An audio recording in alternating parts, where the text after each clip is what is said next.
What's going on, guys? Your boy Joey672 coming to you guys with a video right now.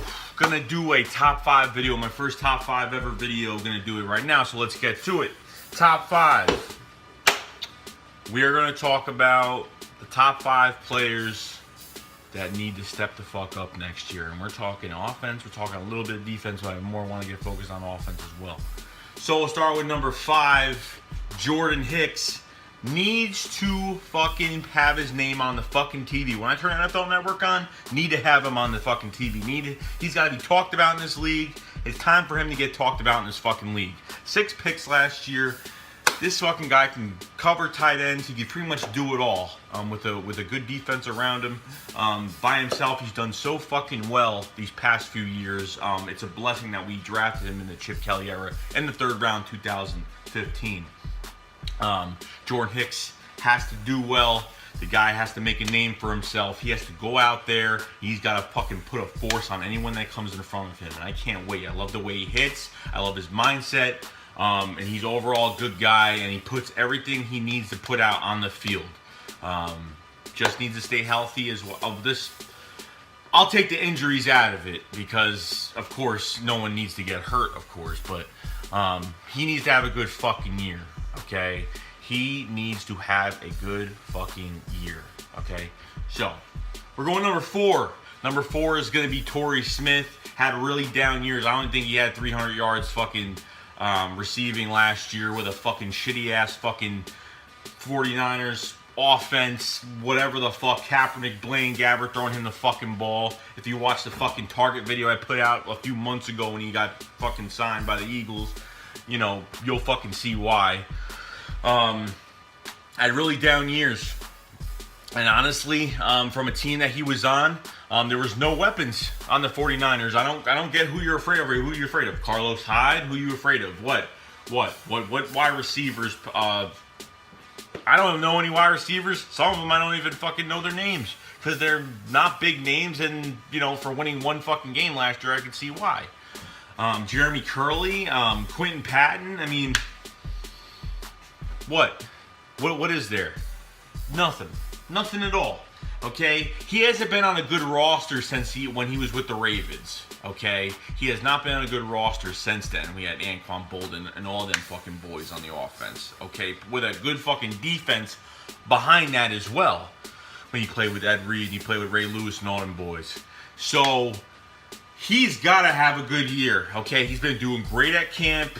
Okay, I know it's camp, but literally he's been showing. Let me tell you, he made the team, all right? If he made the team that easily, and let me tell you, this guy is going to produce. He can run any fucking route. He's going to get separation. He's going to take the eyes off Alshon Jeffrey, Zach Ertz, and Jordan Matthews. He's going to fucking do it. He's going to do it right, and he's going to fucking prove himself and show himself that he belongs on this fucking team, and he's worth the money that we're going to be fucking paying him, which I know is a cheap-ass contract. So, be patient. It's going to happen. Torrey Smith is one of my favorites that needs to go up and fucking do it right. So, that was number 4. Number 3, Jalen Mills. Jalen Mills. He faced the best wide receiver core last year as a rookie. Had bumps and bruises along the way. Didn't allow a touchdown pass from any of those big-time receivers. Julio Jones, Antonio Brown, Odell Beckham, all those guys. Okay, he just has a mindset, and he's not one of those corners where he gets beaten, and he's been beaten, and he, you know, just gives up and puts his head down walking off the field. This guy comes back with a fucking vengeance, and he fucking lays it down. And I just love his attitude because Jim Schwartz wants corners that have that swagger. Jim Schwartz wants corners that are shit-talking corners, that are corners that are fucking physical. Not only physical, but they don't take shit, and they don't get off, and they don't come back. You know, as much a competition that he brings to the table, this defense, he has to make a leap next year. Okay, there is nothing else from how our cornerback situation looks right now. It's not good. Okay, not like last year. I think it's actually pretty fucking worse this year than it was last year. I understand I'm just saying for what we have and what we don't know yet, because we don't know what Russell Douglas is going to bring to the table. We don't know what Ron Brooks is going to bring to the table. We don't know. Well, we already know what Patrick Robinson's going to bring to the table. Fucking don't mind me. Don't fucking ask. The guy's not going to make the fucking team, so I won't even say his fucking name. Unless he fucks up in practice, then I'll chirp about it. But Jalen Mills, the Green Goblin, gotta fucking do something this year. Okay, gotta do something. Number 2, Jordan Matthews.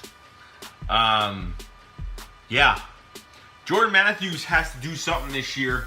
I was gonna make a separate video on this, but he's on a contract year this year. Now, a lot of Eagles fans are saying he's going to stay next year. It ain't going to fucking happen. He's going to be off this team regardless. You look at every other fucking slot receiver in this fucking league the past few years. Just look around. Just look around what people have in the slot receiver. You have the Cole Beasleys, the Kendall Wrights, the Julian Edelmans, guys that are quick on their feet. And honestly, Jordan Matthews moves with his body first more than his feet first. He's just not quick enough. I think he's very slow. I think he's average or below, probably a little bit below average. I understand he put good numbers up when he got drafted in a totally different system that we had at the time. And the coaches aren't fond of him. The guy's a one-trick pony. He only plays one position. He only do one thing. I think he's very slow. He's just a big body, but it's not gonna be enough. We need somebody quick. We need somebody quick in that position. We have no choice. And Matt Collins is right behind him, and I think if this guy shines in preseason, there is something, they're going to be very happy with it. And Jordan Matthews can fucking walk, is all I care. Look, he's a good guy. I love his attitude towards the city, but, he's got to bring it to the field. It means nothing. Connor Barwin, same story. Great off the field, couldn't bring it this year, had to fucking go. So this guy has to fucking, I want him to do good, of course, but he's gonna be working for himself next year. And if he has mediocre numbers this year, and he expects a big contract or expects a lot of money, he ain't gonna fucking get it from us. I'll tell you that. When we have Matt Collins right behind him, that guy that's 6'3", he's as tall as fucking Alshon Jeffrey, fucking faster, quicker, quick with his feet, and the guy catches everything fucking barehanded mostly. So I have no problem with that. And alright, so we're going to number fucking 1, and that's Carson fucking Wentz. This guy had 3,700 yards passing last year with no fucking, I don't even have to explain it. No wide receivers, no fucking run game, no nothing, no defense that could fucking cover anything. Couldn't cover a guy that was fucking taped to their fucking back. They couldn't cover anybody last year. Okay, Carson Wentz got the fucking weapons. Howard Roseman fucking got a running back for him, 2 wide receivers, okay, and they made a defense just good enough to where they'll get a good pass rush to make these corners look good next year, or vice versa, because it's hand in hand. That's what's going to help Carson Wentz. What's going to help Carson Wentz is not these fucking 3 and outs. What's going to help Carson Wentz is if Doug Peterson doesn't call stupid fucking plays and acts like, gets all aggressive on 4th down every fucking game. And blows the damn game because we could have tied it, but we had to go for a 2-point conversion. Or we tied it, but we had to go for it on fucking 4th and 1 at the 1-yard line. You understand?